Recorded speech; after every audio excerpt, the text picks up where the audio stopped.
ជំរាបសួរបងប្អូនទាំងអស់គ្នាវីដេអូដំណើរកម្សាន្តនៅខេត្តសៀមរាប4នេះគឺខ្ញុំនាំបងប្អូនទៅទស្សនាសួនផ្កាយៈមួយដែលនំកាត់ឡើងគឺអង្គរ Wonder Garden ដែលជាក្តីស្តុកសម្រាប់បងស្ត្រីតោះទៅទស្សនាជាមួយខ្ញុំ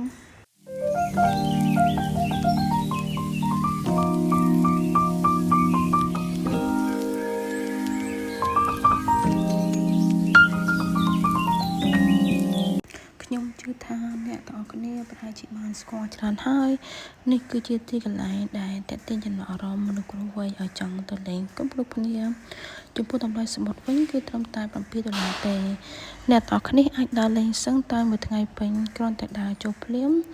គឺសួនផ្កាគេរីកសឹងតែគ្រប់កន្លែងអ្វីដែលពិសេសនោះ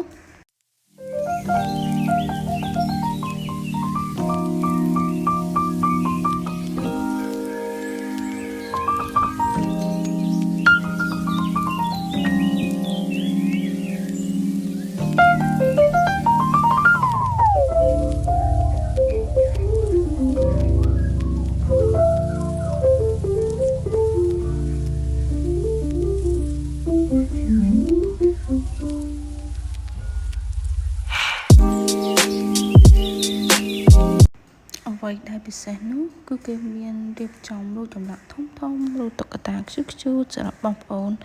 ថតរូបលេងខ្ជូតបានជាច្រើនយើងអាចដើរទស្សនាពីមួយកន្លែងទៅមួយកន្លែងគឺស្អាតគ្រប់ជ្រុងទាំងអស់ទីកន្លែងនោះចំពោះទីកន្លែងនេះគឺមានការអាប់ដេតថ្មីរហូត